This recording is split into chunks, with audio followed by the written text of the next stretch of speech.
केंद्रीय मंत्री और हिंदुस्तानी आवाम मोर्चा के प्रमुख जीतन राम मांझी इन दिनों अपने बयान को लेकर विवादों में घिरे हैं। हालांकि उन्होंने अपने बयान पर सफाई दी, लेकिन सफाई देना भी उनके गले की फांस बन गया। डीएम से सेटिंग कर चुनाव जितवाने वाले बयान पर सफाई देते हुए केंद्रीय मंत्री कुछ ऐसा बोल गए जिसने उनकी मुश्किलें कम करने की बजाय और बढ़ा दी है।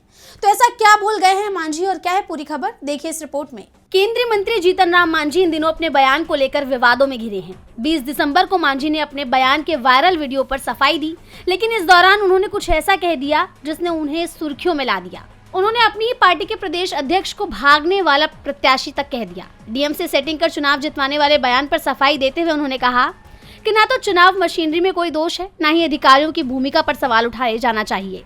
कमी हमारे कार्यकर्ताओं में है, जो दबाव में आकर मैदान छोड़ देते हैं। उम्मीदवारों को आखिरी वक्त तक लड़ना चाहिए।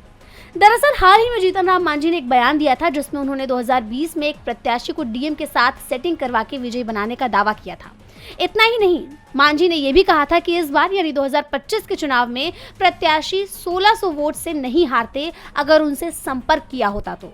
उनका यह बयान जब वायरल हुआ तो सोशल मीडिया से लेकर राज्य और केंद्र की सियासत में बवाल मच गया। विपक्ष ने भी इस मुद्दे को लेकर मांझी समेत पूरे एनडीए के खिलाफ मोर्चा खोला और उनके इस बयान को वोट चोरी के सबूत के तौर पर देखा गया। अपने इसी बयान पर सफाई देते हुए उन्होंने अपने प्रदेश अध्यक्ष अनिल कुमार का नाम लेते हुए कहा कि वो हतोत्साहित होकर चुनाव स्थल छोड़कर भाग गए। मांझी ने यह भी कहा कि उनके बयान को तोड़ मरोड़ कर पेश किया जा रहा है।